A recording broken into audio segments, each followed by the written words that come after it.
solamente para que quede claro cuál sería la vía, sobre todo los colectivos que están escuchando, cómo sería la manera de que contactarían a la Secretaría de Gobernación. Pónganse de acuerdo con Jesús y que si tú nos ayudas para que Yo puedo ayudar con el estado de Jalisco. Nada más Jalisco. Con y eso, en ¿verdad? todos los casos siempre hay alguna comunicación, pero que se sepa que nosotros Están en disposición. sí, y no ocultamos nada, ni vamos a borrar a los desaparecidos de las listas. No, yo estoy consciente de eso, señor presidente, pero sí es necesario pues, hacer estos señalamientos puntuales, porque es un tema que desgraciadamente están utilizando de una manera indolente, Sí. deleznable, y la realidad de las cosas es que, como lo dije una ocasión, hoy lo vuelvo a repetir, resulta repulsivo que salga el expresidente Felipe Calderón a hablar sobre la violencia si tan solo en su sexenio emanó el cártel de Michoacán, de la familia michoacana.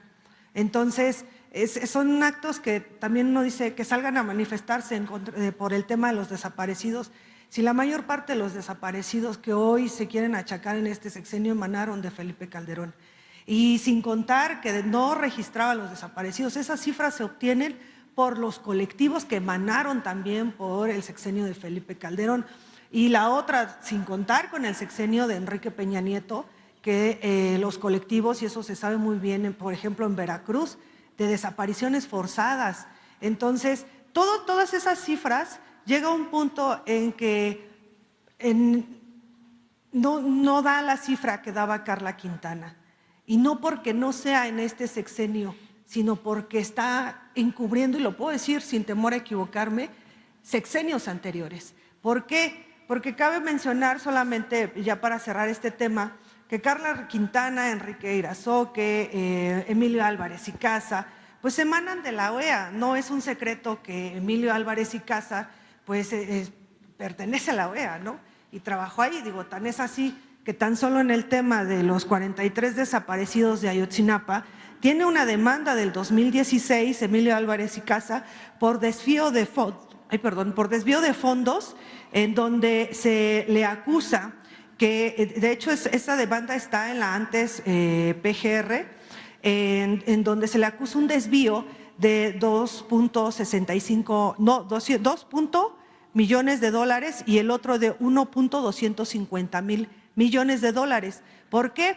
Porque resulta que la CID le da recursos a Emilio Álvarez y Casa para que se destinaran al GEI, para que se aclarara el tema de los 43 desaparecidos, y resulta que ese dinero no se sabe en dónde quedó, qué pasó con esa denuncia en la antes Procuraduría, si se sigue la denuncia, no se sigue.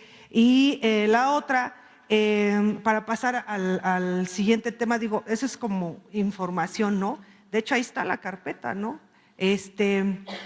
Pero la otra es, híjole,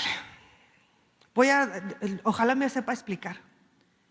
El 15 de julio del 2023, sábado 15 de julio del 2023 a las 10:20 de la mañana, en la avenida Javier Mina, esquina con Román Morales, esta es la zona centro de Guadalajara, iba a bordo de mi camioneta, es una Ford Explorer 98 Sport, iba con mi hija menor de edad. Yo había cuidado con mucho sigilio el tema de mi hija, porque yo estoy consciente que el periodismo que yo manejo, pues trae sus ariscas, ¿no?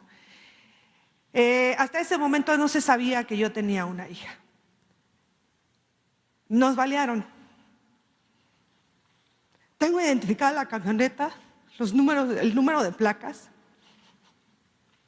Gracias a Dios salimos ilesas,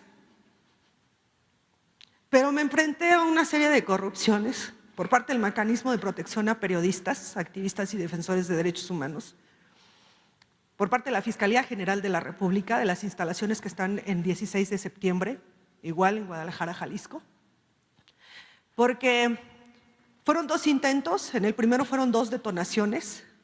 Cabe mencionar, para que se entienda bien la situación, porque son muy buenos para cuestionar, yo tengo una pequeña capacidad diferente, yo estoy sorda de este lado.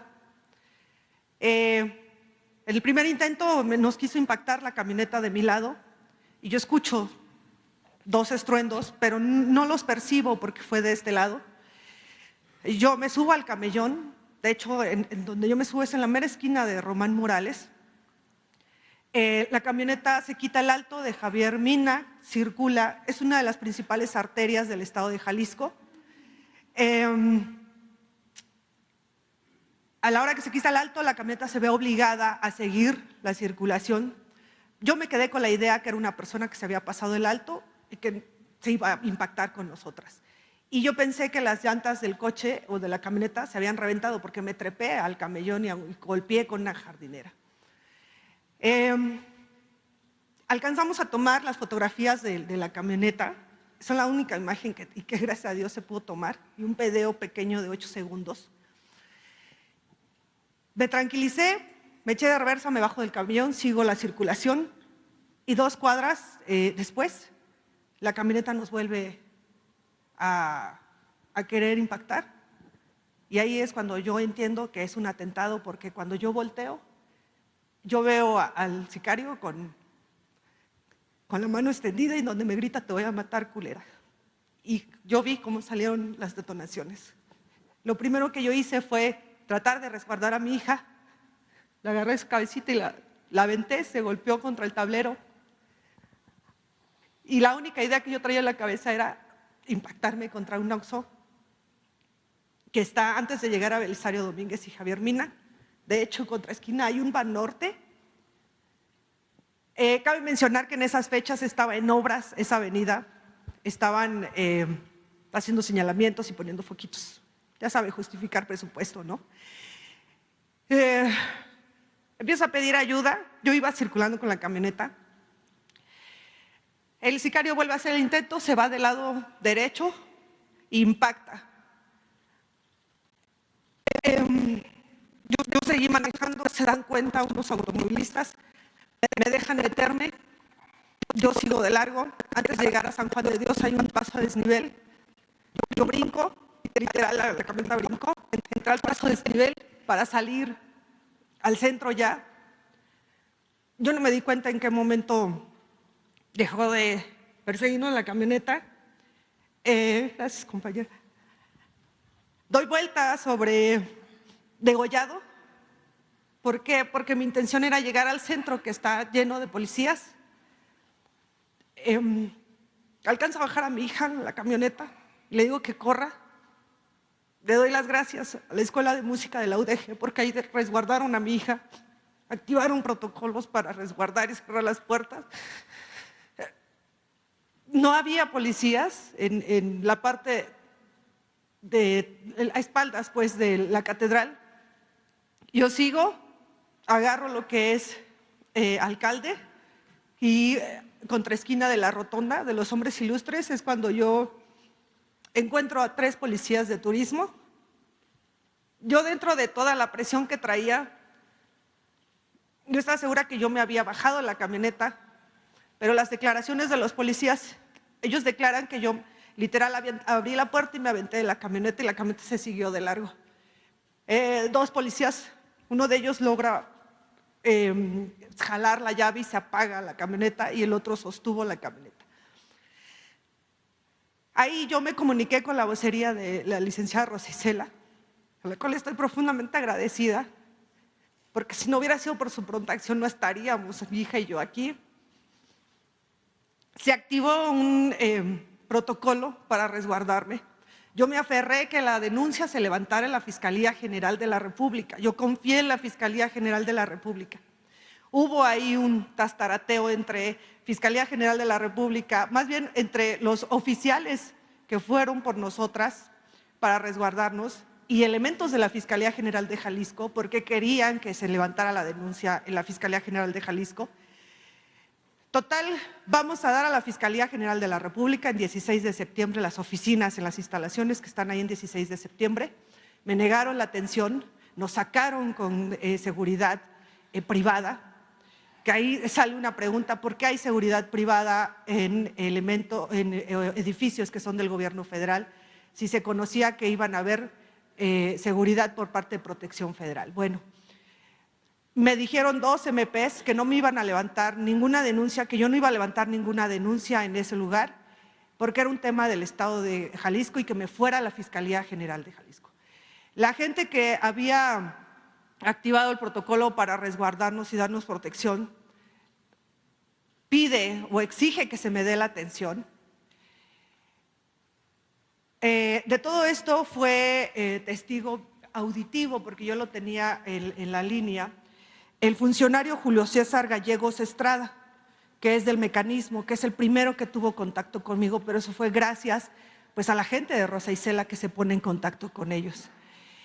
En el segundo intento, de igual forma se negaron a dar, no se identificaron, pero ya tengo las fotografías de estos 2 elementos de la Fiscalía General de la República. De ahí sale una señorita, nos cerraron las puertas, sacaron a mi hija. Sale una señorita y nos dice que sí nos van a dar la atención. Me atendió el fiscal en jefe en turno, Víctor Acosta, y resulta que ahí se hacen las declaraciones, se hacen las ratificaciones, en fin, fue un proceso que terminó aproximadamente a las 10 de la noche. A mi hija se la llevaron del Estado porque no sabíamos qué iba a pasar.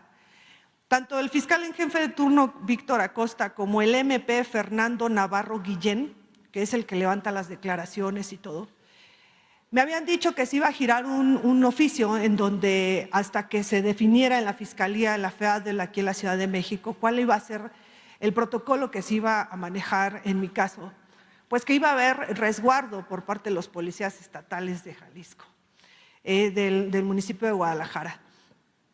Me mintieron desde un principio. Se negaron a poner en cadena de custodia la camioneta, a pesar de que se le pidió en 5 ocasiones antes de que saliéramos de ahí de la Fiscalía. El fiscal en jefe en turno, Víctor Acosta, le ordenó a un elemento de la Policía Municipal del área de turismo de Guadalajara que se llevara la camioneta y que la metiera en donde yo normalmente la guardaba, que era una pensión. Tanto el policía como yo le dijimos, ¿cómo se la va a llevar?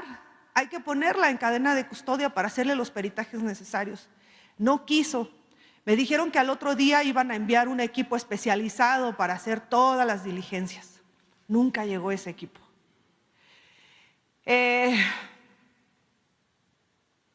Para el día miércoles, el día domingo no llegó, a pesar de que me comuniqué a la Fiscalía, domingo 16, no me mandaron nada, lunes 17 tampoco. El miércoles me hablan de la pensión para que moviera la camioneta porque la habían dejado a la mitad. Me comunico y el MP Fernando Navarro Guillén me dice, no tiene caso, ya muévala. Incluso ya hasta la puede usar, Yo me di cuenta que no iban a hacer nada y que era simulación por parte de estos elementos. Todos los tengo identificados.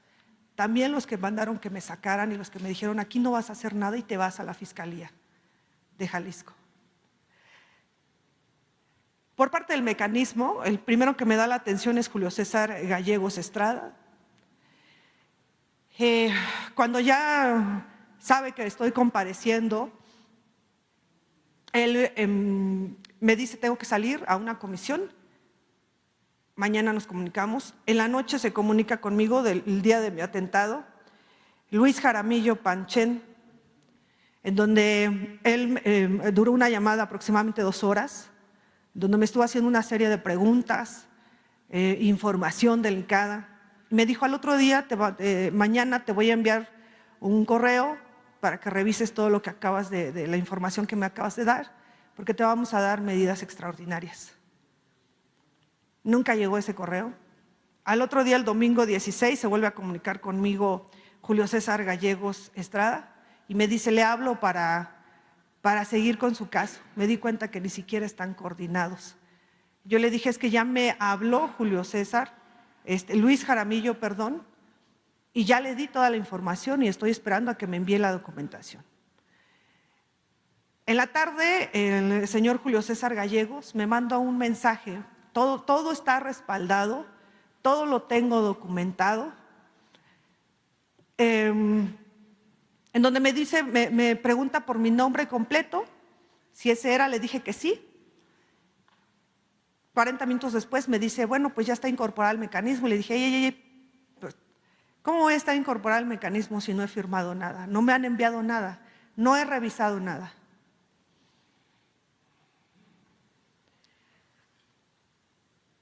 El miércoles yo me di cuenta que no iba a hacer nada a nadie.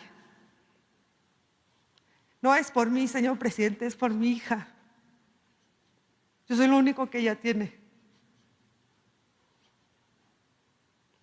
Dice lo único que sé hacer es periodismo de investigación. Y yo salí a recabar las pruebas. Tengo grabaciones de los negocios, tengo fotografías de los impactos.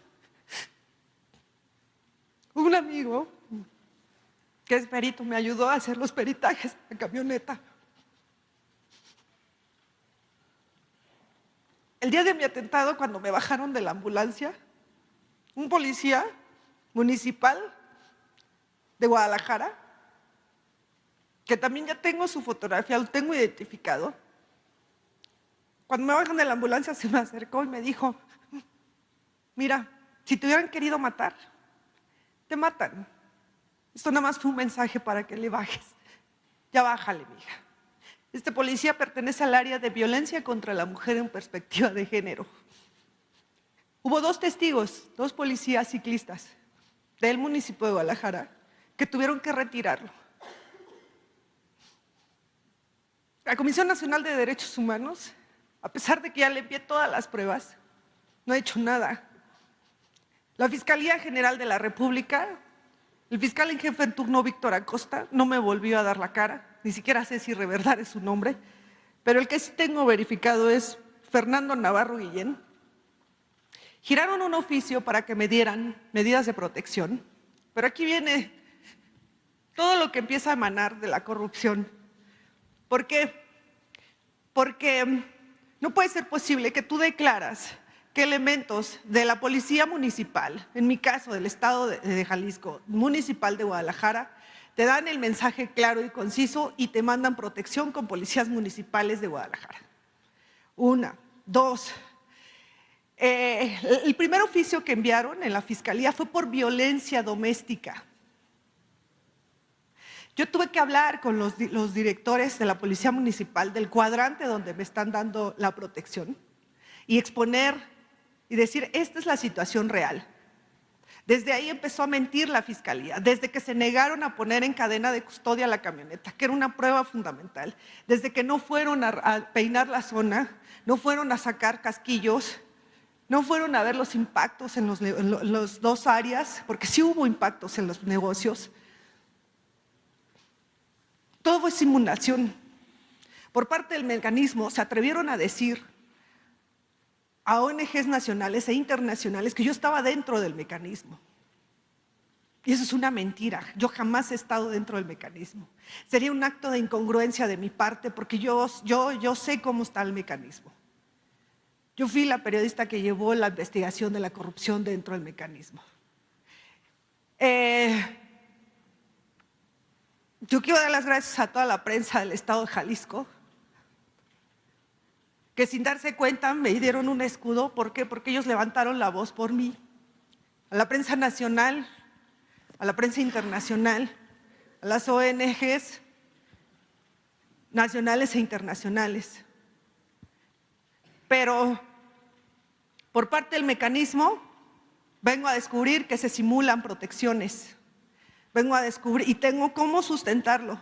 Todo lo que está saliendo ahorita de mi boca, traigo videos, traigo audios, traigo documentos oficiales, traigo fotos de captura, porque es la manera en que yo encuentro de defenderme y de mantenerme viva.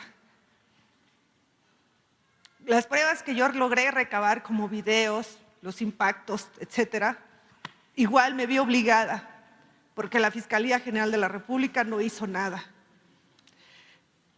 Las medidas que estuvo dando los rondines bitacorados por parte de la Guardia Nacional fue gracias a la licenciada Rosa Isela. Esto pasó el 15 de julio. El 13 de septiembre yo me resguardé durante un mes. Y yo dije, ya pasó. El 13 de septiembre, a la hora de ir a dejar a mi hija a la escuela, afuera de su escuela, sobre Enrique Díaz de León y Vallarta, nos rodearon más de 30 elementos de policías municipales de Guadalajara, del Grupo Gama y el Grupo Lobo, con una falsa orden de aprehensión en mi contra por intento de asesinato.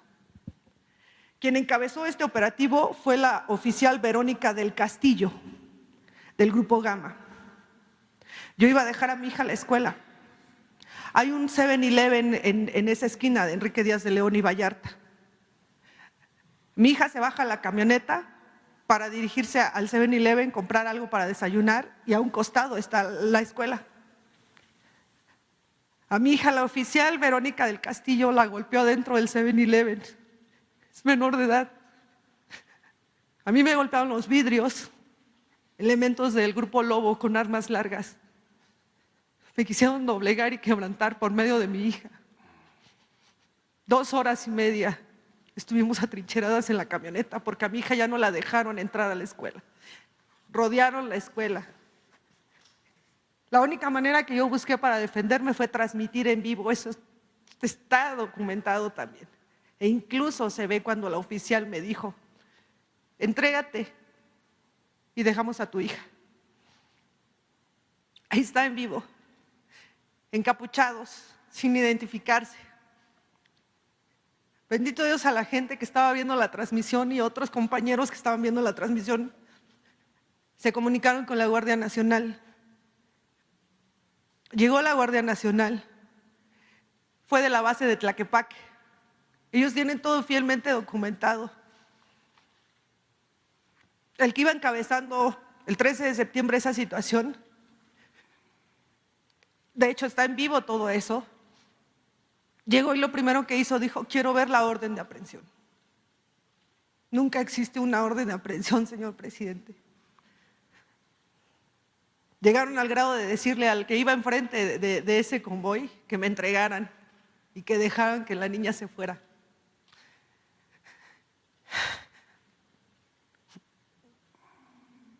Yo lo único que quiero es que se pare esta persecución. No sé, yo no quiero señalar a nadie, porque tampoco soy temeraria. Pero sí decirle desde aquí al gobierno del estado de Jalisco cuál es la situación. Yo no he sacado información que no se sepa. Es de dominio público las desapariciones en el estado de Jalisco. Es de dominio público las fosas clandestinas. Es de dominio público la represión que existe en el estado de Jalisco. Tan solo en el año pasado, todos los hechos que se dieron, el asesinato de los 8 jóvenes del call center, no se ha hecho nada al respecto. Los 5 jóvenes de Lagos de Moreno, no se ha hecho nada al respecto.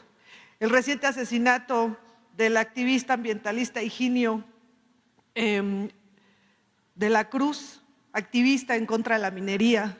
El reciente asesinato del cantante famosísimo Lifty SM, fue asesinado adentro de su casa por el yerno de un magistrado, en donde la misma familia ha salido a declarar que ellos tuvieron que hacerla de peritos, ir a recabar pruebas, pagar para que sacaran los videos.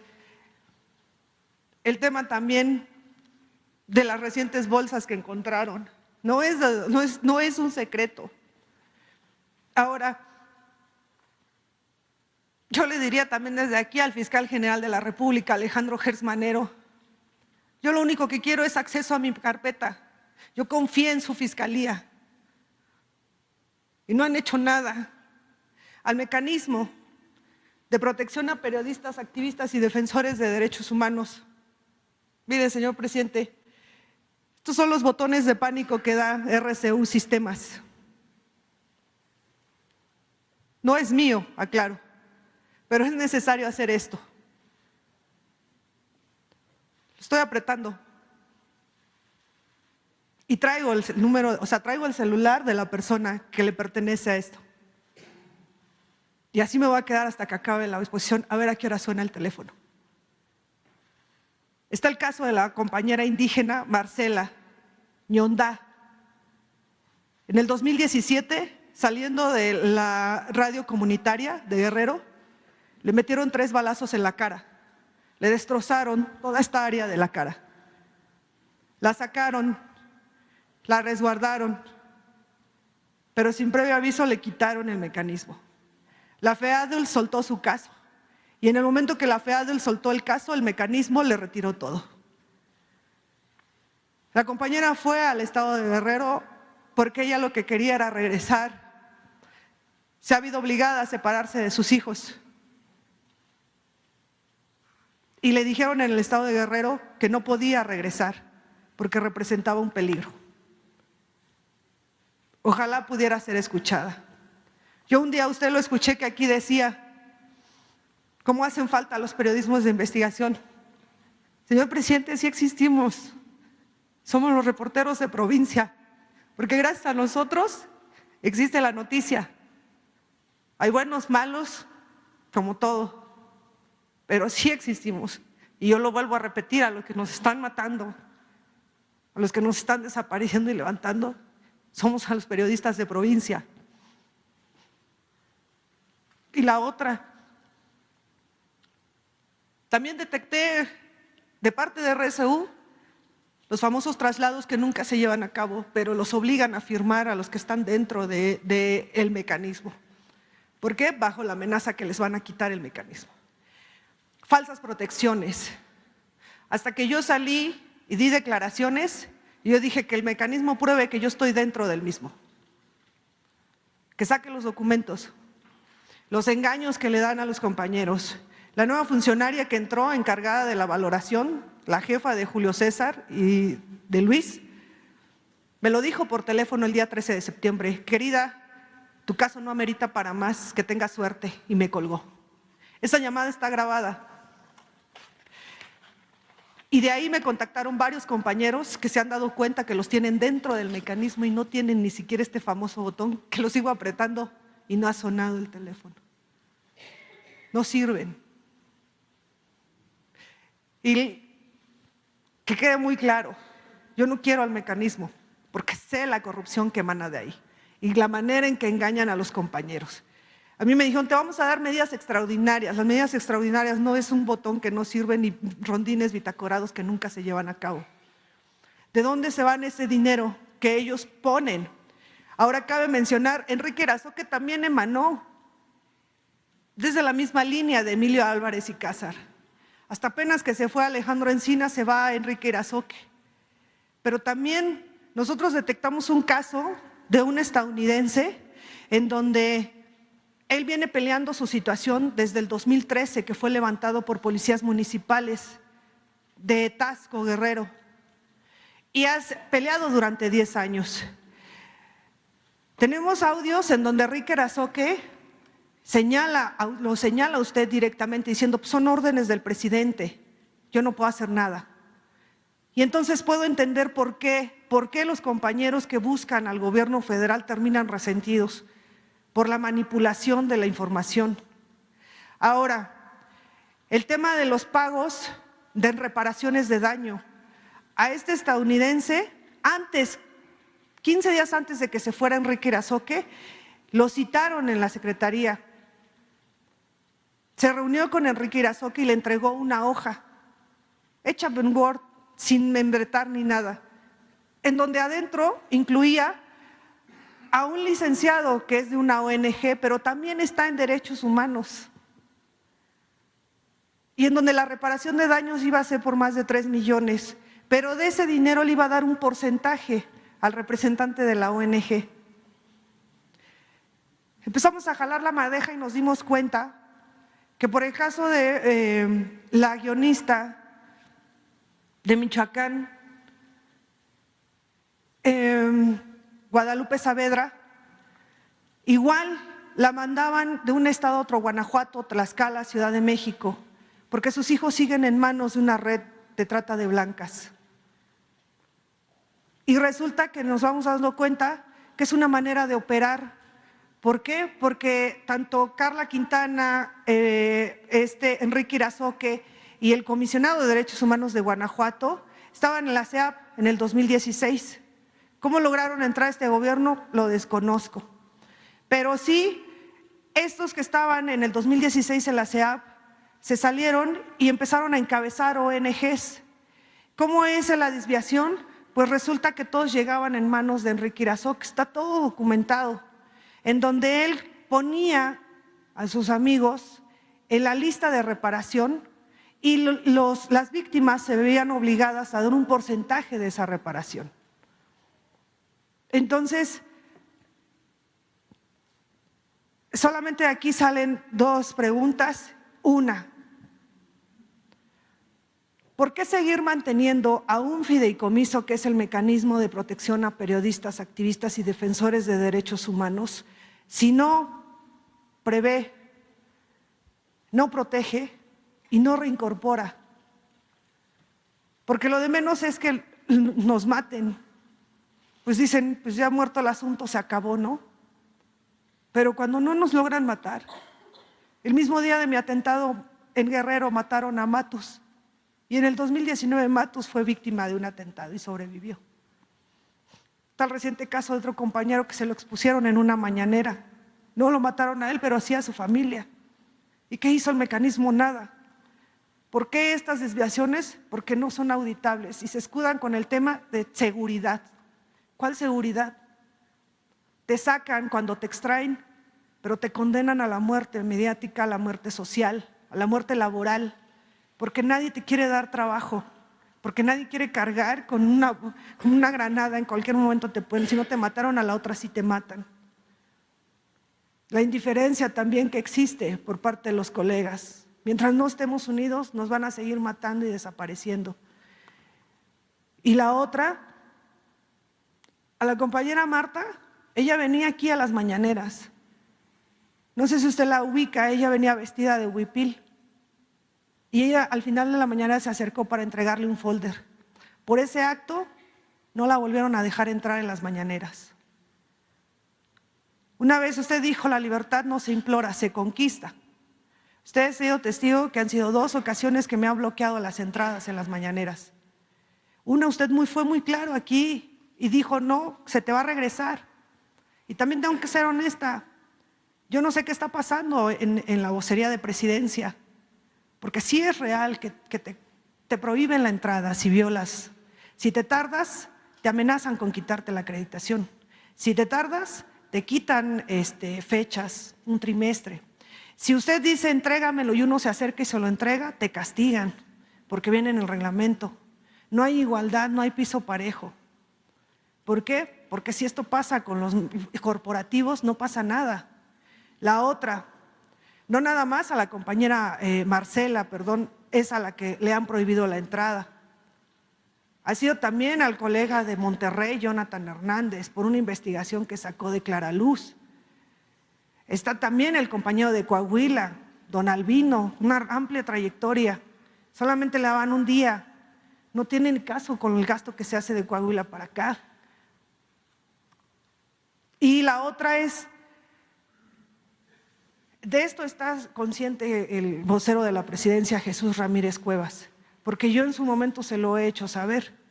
Y también me consta que la primera vez que no me quisieron dejar entrar fue por la antigua funcionaria, que bueno, eso ya es otro asunto, ¿no? Y esta ocasión nuevamente llegaron al grado de pedirme que enviara mis temas para revisarlos. Y eso lo sabe. Yo me comuniqué con él por mensaje y inmediatamente se me dieron las fechas. La pregunta es, ¿se brincan al vocero de la presidencia?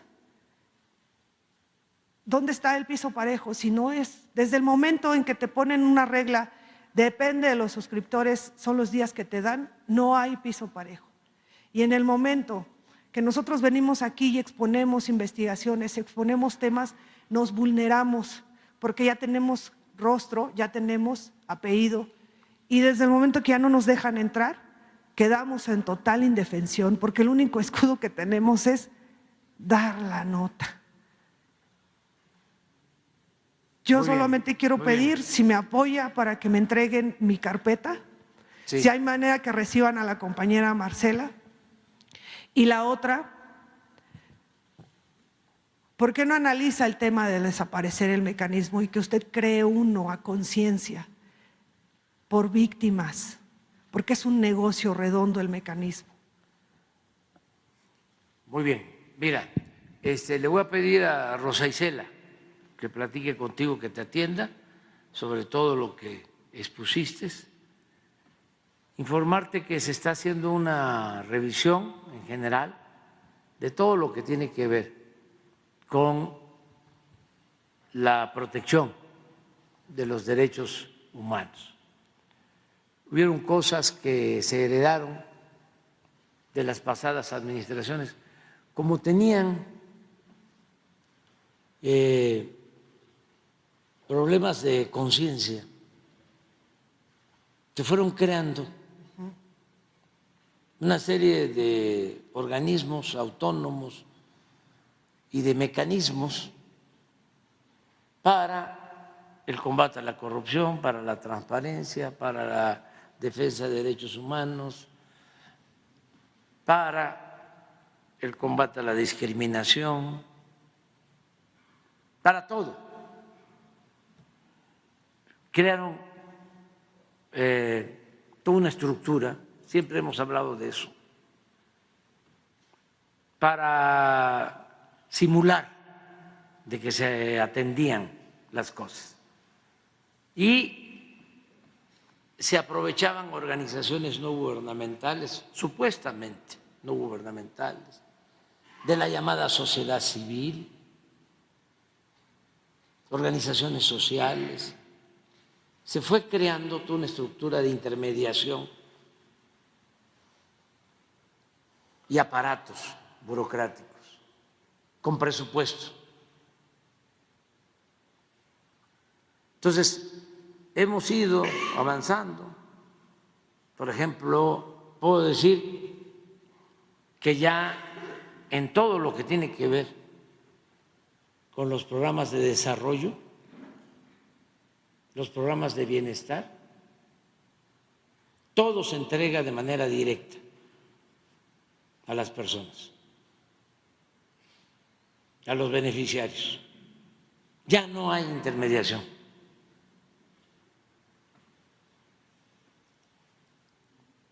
Se entrega de manera directa el apoyo a los adultos mayores, a los becarios, a los campesinos, a los pescadores, a los que reciben apoyos para vivienda. Ya no hay la organización Urbano Popular Francisco Villa, que es la intermediaria, estoy hablando en sentido figurado,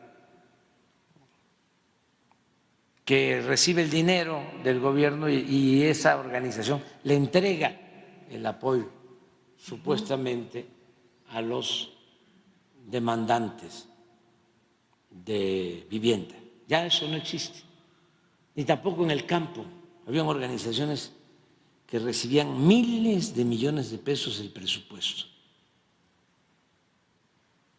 y no llegaba el apoyo a los campesinos, a los productores, o llegaba incompleto con moche, con piquete de ojo. Lo mismo estas organizaciones, nada más que no quisimos nosotros meternos, además confié en que era un asunto tan humano que no iba a utilizarse mal ni por parte de la autoridad ni por parte de las víctimas. Pero resulta que sí.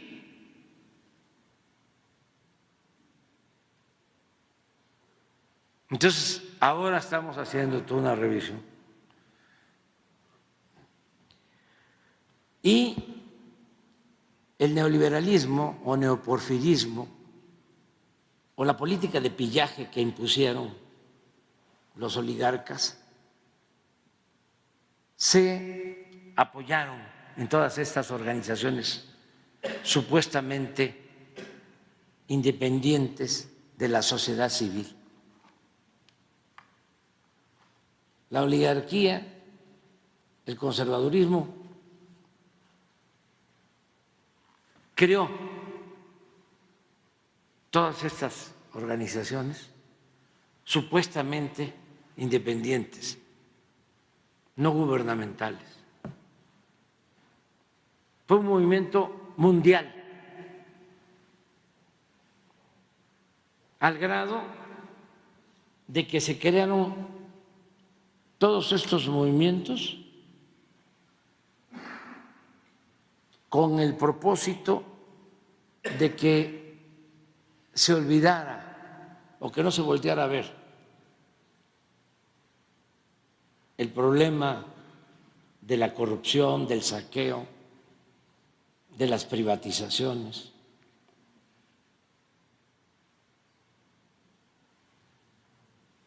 Entonces dejamos eso ahora, porque el colmo es que después de garantizar recursos, apoyos para todos estos organismos, empiezan, como son organismos vinculados a la derecha, al conservadurismo, a atacarnos. Y es cuando nos damos cuenta de estas organizaciones, incluso que están supuestamente ayudando a los papás de los jóvenes desaparecidos de Ayotzinapa, y nos encontramos cosas rarísimas como las que ya he explicado, de que se liberaron por promoción de estas organizaciones de derechos humanos, en especial de esta organización vinculada a Álvarez y Casa. Principalmente Emilio Álvarez y Casa. Sí, promovieron amparos y liberaron bajo el argumento de tortura a quienes habían participado en la desaparición de los jóvenes. Y tenemos las pruebas. Y es algo parecido a esto de lo de la desaparición. De repente aparece de que empiezo a notarlo en los medios que son como boletines del conservadurismo, empiezan a manejar de que es en este gobierno en donde ha habido más desaparecidos. ¿Cómo? Si yo no es lógico las cifras. he permitido la represión ni la desaparición de nadie, ni masacres, si hemos respetado los derechos humanos, si hasta se burlan de que hablo de abrazos y no balazos, y termino como el representante del gobierno que más ha desaparecido personas. Y lo dice la señora que estaba a cargo de esta oficina, que pues desde luego no comparte nuestras convicciones, nuestros ideales, y lo va a decir al Colegio de México, en donde también, con honrosas excepciones, predomina el pensamiento conservador. Ahí está Sergio Aguayo y todos los que han sido promotores directa o indirectamente del régimen de corrupción que imperó por 36 años en nuestro país. Entonces estamos revisando y lo vamos a seguir haciendo. Le voy a pedir a Rosa Isela que hable contigo, ya expusiste lo que sientes y lo que estás demandando en cuanto a justicia y vamos a atenderlo y vamos a seguir atendiendo todo. Por eso es muy importante son muy importantes dos cosas. Una, que el que llega, la persona que llega o que llegue a la presidencia tiene que tener autoridad moral.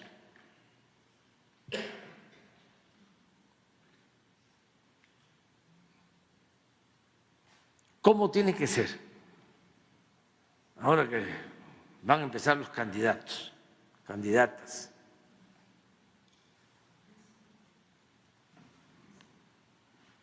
Tiene que tener preparación, porque la política es un oficio, no cualquiera.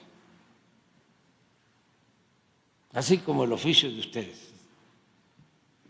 No cualquiera hace un artículo, ni mucho menos un reportaje.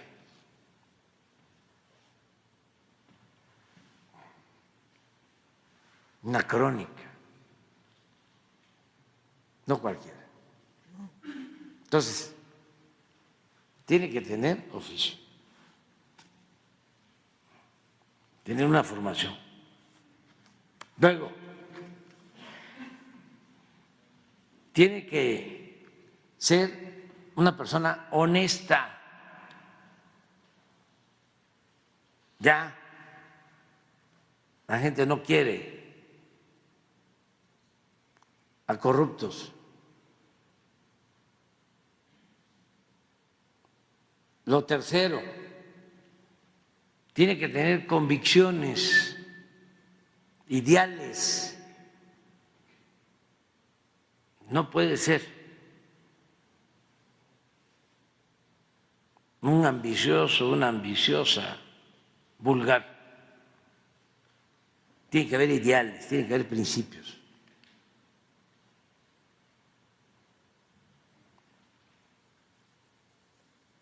Para poder gobernar este gran país, que eso es lo que merece México, ¿no? O sea, capacidad, honestidad, es decir, ser incorruptible y tenerle amor al pueblo.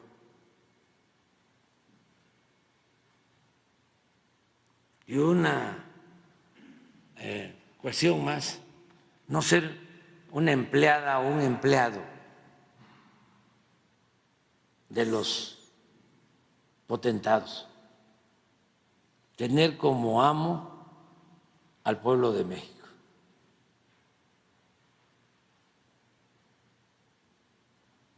Ya, porque sí,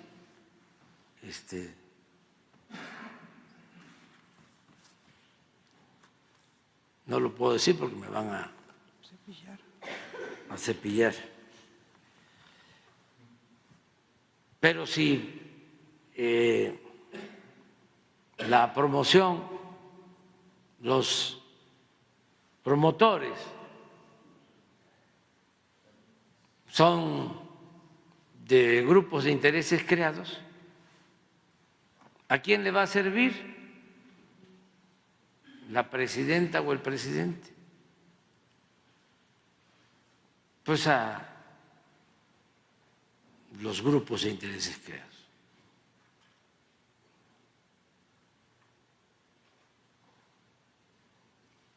Entonces, vamos a verlo con Rosa Isela, te va a atender todo.